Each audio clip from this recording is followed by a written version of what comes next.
जय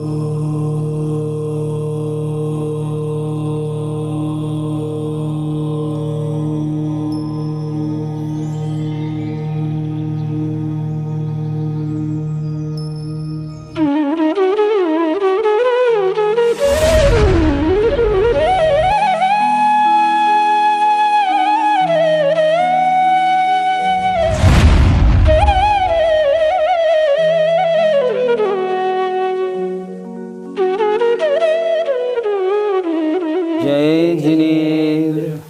नमः श्रीवर्धमानाय निर्धूतकलिलात्मने सालोकानां त्रिलोकानां यद्विद्यादर्पणायते।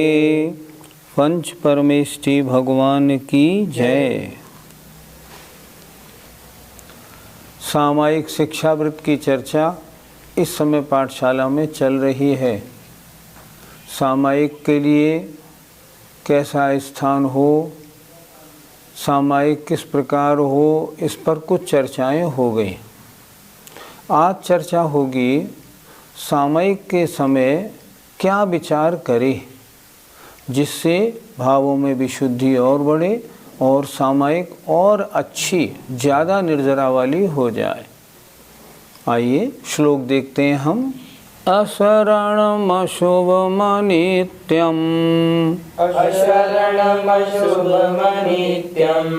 दुःखमनात्मानमावसामि भवम्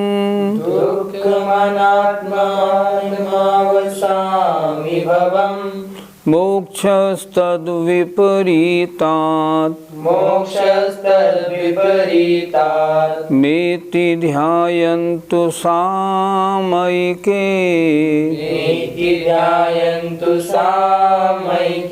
बोलिए।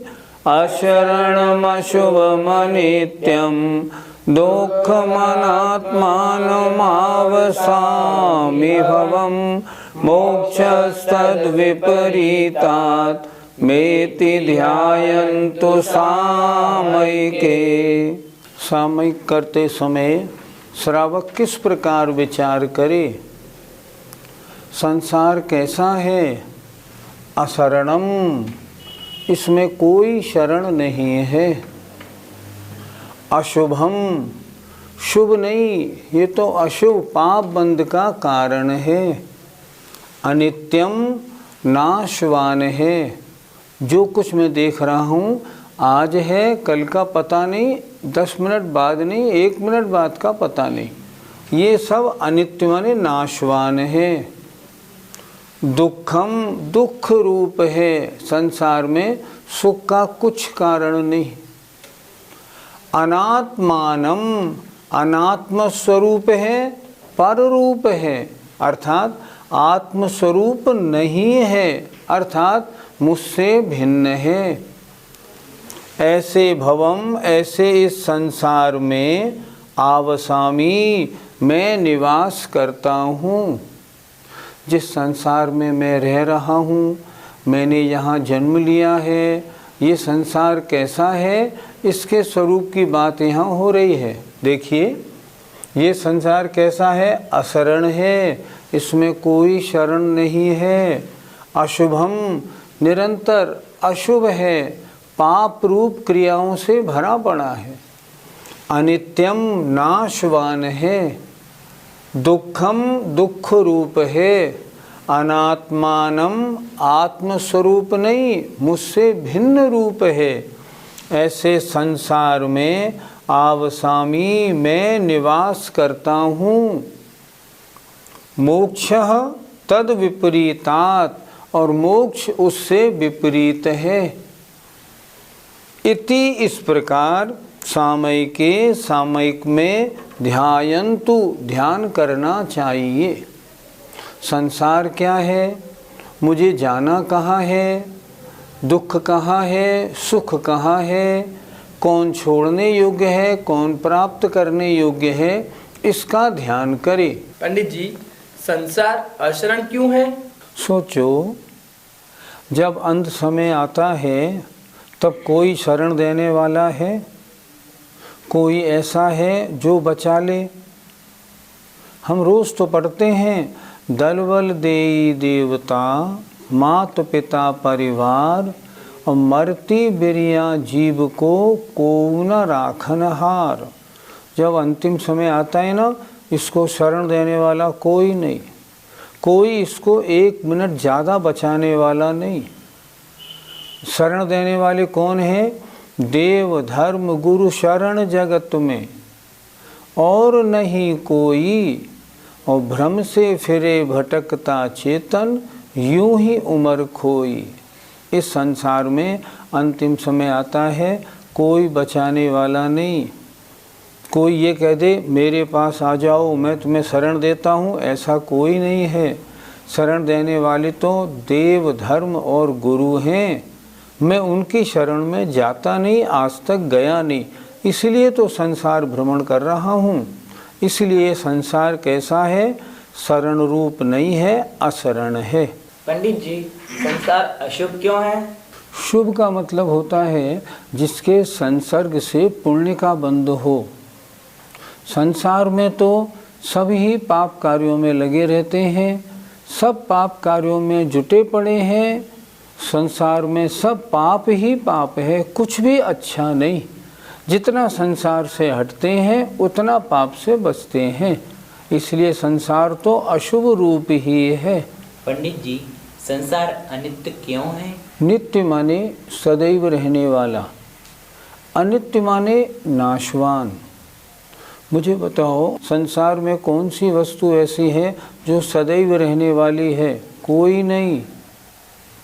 लिखा है छेड़ाला में, जोबन गृह गोधन नारी, है गए जन आज्ञाकारी, इंद्रिय भोग छिन थाई, सुरधनु चपला चपलाई।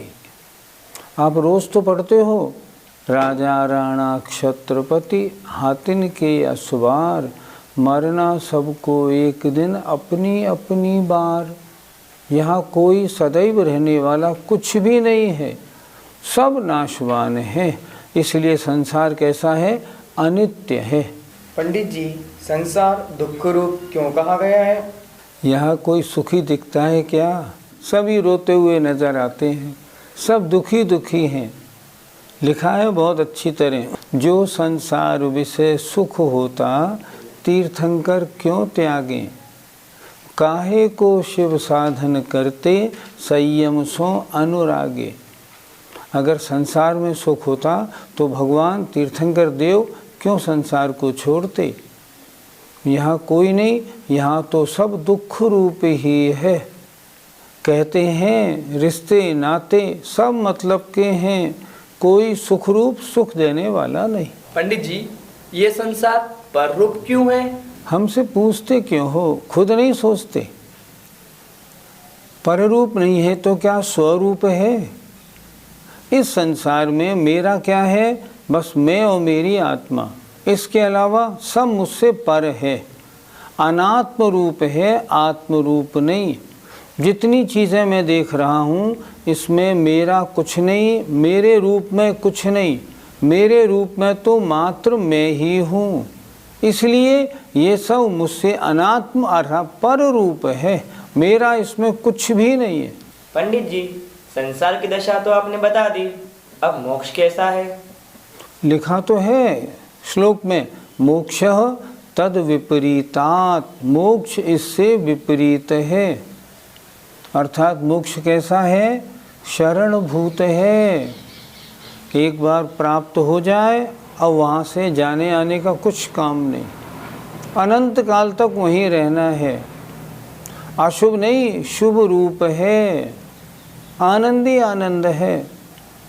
अनित्य नहीं, नित्य रूप है। मोक्ष प्राप्त होने के बाद वहाँ से जाने का रंच मात्र हिलने डुलने का कोई प्रसंग नहीं आता, सदैव रहने वाला है। सुख रूप है बिल्कुल। वहाँ क्या है? निराकुलता। निराकुलता सुख ही सुख है। और आत्म रूप है। मोक्ष किसे मिला? मुझे मिला। मेरा स्वरूप है, आत्म स्वरूप ही मोक्ष है। तो मोक्ष संसार से एकदम उल्टा हो गया। संसार कैसा है जिसमें मैं रहता हूँ और मोक्ष इससे विपरीत है। अब मैं क्या करूँ? अब मैं ये करूँ, इन संसार के झगड़ों से बरी होके मुझे मोक्ष कैसे प्राप्त हो, इसके बारे में चिंतन करूँ और उसी तरह अपना सारा आचरण वैसा बनाऊं ताकि संसार से छूट जाऊं और मोक्ष को प्राप्त कर लूं। सामायिक में इस बात का चिंतन किया जाता है। पंडित जी, सामायिक में हम और क्या कर सकते हैं?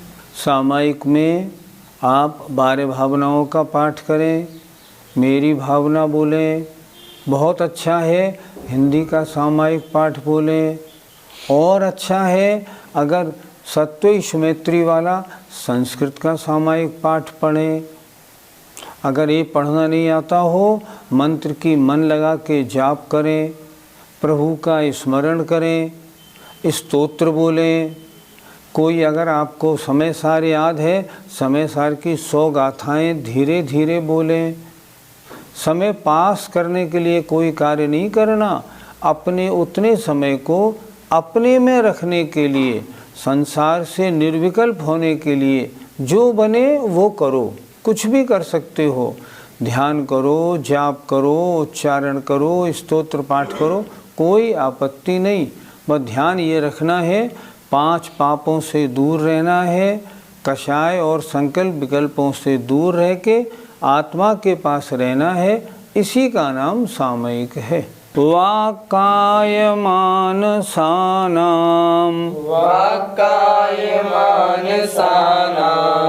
दो प्रणिधानान्यनादरा स्मरणे दो प्रणिधानान्यनादरा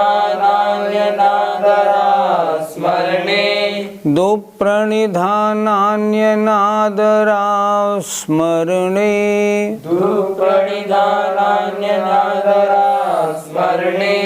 सामयिकस्यातिगमा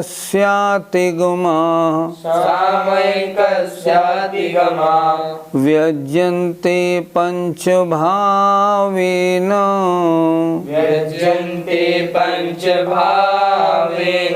बोलिए। वाक्काय मानसानां दो प्रणिधानान्यनादरा स्मरणे सामयिकस्यातिगमाः व्यज्यन्ते पंचभावेन। सामयिक के 5 अतिचार।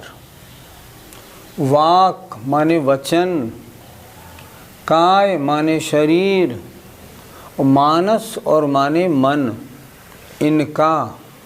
फिर देखें, वचन, शरीर और मन का दुप्रणिधान अर्थात खोटी प्रवृत्ति अर्थात गलत प्रयोग, और अनादर अर्थात सामायिक के प्रति आदर नहीं होना, और अस्मरणे सामायिक में क्या क्या करना है, मैंने क्या बोला, क्या भूल गया, इसको भूल जाना। 5 अतिचार हो गए। देखिए, सबसे पहले वचन की खोटी प्रवृत्ति, दूसरी शरीर की खोटी प्रवृत्ति और मन की खोटी प्रवृत्ति। खोटी प्रवृत्ति माने बजाय सामयिक के उसको अन्य जगह लगा देना, और अनादर सामयिक के प्रति आदर भाव नहीं होना, और अस्मरणे सामयिक में क्या करना था, क्या रह गया, आगे क्या बोलूं, भूल जाना। इस प्रकार सामयिकस्य सामयिक शिक्षावृत्त के अतिचार 5 वास्तव में व्यज्यन्ते कहे गए हैं। सामयिक शिक्षावृत्त के वास्तव में ये 5 अतिचार हैं जिनका वर्णन यहाँ किया गया है। पंडित जी, वचन की गलत प्रयोग से क्या तात्पर्य है? सामयिक के समय वचन का प्रयोग तो ये होना चाहिए था कि सामयिक में अगर आप कुछ बोल रहे हैं तो शुद्ध बोले, सही बोले, पर बजाय उसके सामयिक करते हुए कुछ अन्य बोलने लगना, किसी को आवाज़ लगा देना, मोबाइल रखा हो तो मोबाइल सुनने लगना, टेलीफोन की घंटी बजे या बाहर कोई घंटी बजा रहा हो, ज़रा देख लो भाई कौन है बाहर, ऐसा बोल देना। किसी से कह देना देखो दूध उफन नहीं जाए, ये वचन का दुष्प्रयोग है। सामयिक के समय तो बाहर सब जगह से आपने संबंध विच्छेद कर लिया है, अतः मुझे किसी से कोई संबंध नहीं, मैं सिर्फ सामयिक का ही शुद्ध उच्चारण करूँगा, ये वचन का सही प्रयोग है। पंडित जी, शरीर का गलत प्रयोग क्या है? शरीर की क्रियाओं को गलत करने लगना, ज़्यादा करना, कम करना। जैसे सामयिक में आवर्त यूँ लगाने हैं, बजाय इसके यूँ लगाने लगना। लगाने हैं हर दिशा में 3-3, 4 लगा देना या 2 ही लगाना। इशारे से किसी को बोलना, ठकठका के किसी को इशारा करना, ये शरीर का गलत प्रयोग है। सामयिक के समय में सिर्फ सामयिक करिए, अन्य कुछ नहीं करना है शरीर से। पंडित जी, मन का दुष्प्रयोग किस प्रकार? बैठे तो सामयिक में हैं, सोच रहे हैं अपनी दुकान की, अपनी फैक्ट्री की, अपने घर की, अपने बच्चे की। मेरी बेटी आ रही है, ट्रेन पे कोई लेने नहीं गया होगा तो कैसे आ पाएगी। तरह तरह के विचार, गृहस्थी में तो 100 तरह के विचार आते हैं। अगर मन सामयिक के अलावा कहीं भी जाता है तो ये मन का दुष्प्रयोग है, गलत प्रयोग है, और ये सामयिक में दोष लगाने में कारण है। पंडित जी, अनादर से हमें क्या समझना है? सामयिक करे तो सही, पर बोझ मान के करे। महाराज पीछे पड़ गए तो महाराज ने 2 घड़ी सुबह, 2 घड़ी शाम, 4 घड़ी रोज़ सामयिक का समय दे दिया। अब टाइम ही नहीं मिलता है, कैसे करें, हमें तो परेशानी हो गई, ऐसा सोचना।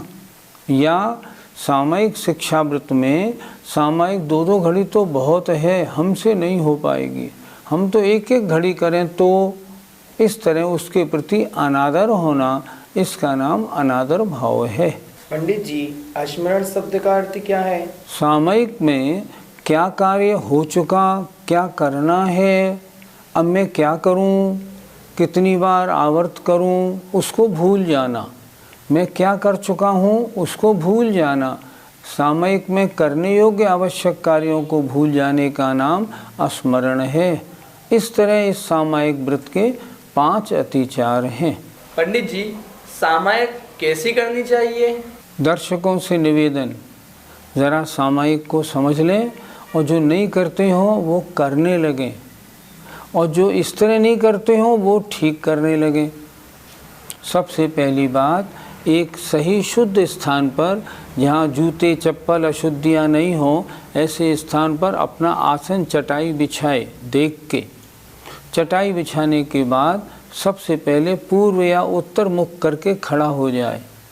खड़े होने के बाद इस दिशा में जितने भी निर्वाण क्षेत्र हैं, तीर्थ क्षेत्र हैं, जिनालय जिनबिंब हैं, मुनि महाराज विराजमान हैं, उनको मैं बारंबार नमस्कार करता हूँ। ऐसा सोचते हुए 3 बार अपने इसे कहते हैं आवर्त, 3 आवर्त एक दिशा में लगाए। पहले क्या करे, पहले खड़ा हो जाए पूर्व दिशा में, 9 बार नमोकार मंत्र पढ़े और उसके बाद 3 आवर्त लगाए और इस प्रकार सोचे कि इस पूर्व दिशा में जितने भी निर्वाण क्षेत्र, कल्याण क्षेत्र, जिनालय जिनबिंब हैं, उनकी वंदना करता हूँ। इसके बाद पूरब से दक्षिण की ओर आ जाए। दक्षिण की ओर भी इसी तरह पहले 9 बार नमोकार मंत्र, 3 आवर्त और नमोस्तु करे। फिर दक्षिण से पश्चिम की ओर आ जाए, उधर भी ऐसे ही करे और अंत में उत्तर की ओर आ जाए। उत्तर की ओर फिर खड़ा होकर 9 बार नमोकार मंत्र पढ़े, उसके बाद 3 आवर्त दे और आवर्त देते समय उत्तर दिशा में श्रीमंदराज 20 तीर्थंकर भगवान विराजमान हैं, उनको मैं नमोस्तु करता हूँ। उत्तर दिशा में हस्तिनापुर कैलाश निर्वाण क्षेत्र हैं, उनकी वंदना करता हूँ। ऐसा करके जितने भी जिनालय हैं, जिनबिंब हैं, सबको मैं बारंबार प्रणाम करता हूँ। इस तरह 3 आवर्त तो नमोस्तु करके उसके बाद फिर उत्तर दिशा में बैठ के ढोक लगाए और ऊपर हाथ करके बोले 45 लाख योजन गोल विस्तार में जितने भी अनंतानंद सिद्ध भगवान विराजमान हैं उनको प्रणाम करता हूँ, नमोस्तु, नमस्कार करता हूँ। इसके बाद पूर्व या उत्तर मुख करके बैठ जाए, फिर अपना चिंतन करे। 40 मिनट चिंतन करे। 4 मिनट पहले लगा दी, 4 मिनट बाद में लगानी है और 40 मिनट तक चिंतन करे। चिंतन करने के बाद फिर इसी तरह पहले पूरब, उसके बाद दक्षिण, पश्चिम और उत्तर दिशा में फिर 9 बार नमोकार मंत्र 3 आवर्त और नमोस्तु करता हुआ जब अंत में फिर पुनः उत्तर में आए, तब उत्तर दिशा में जितने भी तीर्थंकर भगवान, मुनिराज, जिनालय, जिन बिंब निर्वाण क्षेत्र, अक्षय क्षेत्र हैं, सबकी वंदना करता हूँ। अनंतानंत सिद्ध भगवानों की वंदना करता हूँ। करते हुए फिर ढोक लगा के नमस्कार करे। इस प्रकार सामायिक की जाती है। एक बार अगर आप सामायिक करना शुरू कर देंगे ना, फिर आपसे छूटेगी नहीं। वास्तव में अगर आपको आत्मकल्याण की इच्छा है, मोक्ष मार्ग पर आगे बढ़ना है, तो सामायिक करना सीखना ही पड़ेगा। आगे आर्यिका बनना हो या मुनि बनना हो, सामायिक और बढ़ानी पड़ेगी। और जब भी आपको समय मिले, जिस दिन आपको फुर्सत हो, उपवास हो, एकासन हो, उस दिन बजाय 2 घड़ी के 3 घड़ी, 4 घड़ी, 5 घड़ी करें। जितना कर सकें, जितने पाठ कर सकें, शांत परिणाम से। कोर्स पूरा नहीं करना, लेकिन अपना चित्त लगाना है। अगर ऐसा करेंगे बहुत आनंद आएगा। और एक बार मन लगा के करेंगे तो छूटेगा नहीं। करके तो देखिए, बस कल से ही शुरू कर दीजिए। नियम ले लीजिए कि हाँ, मैं कल से सामयिक रोज किया करूँगा। जय जिनेंद्र।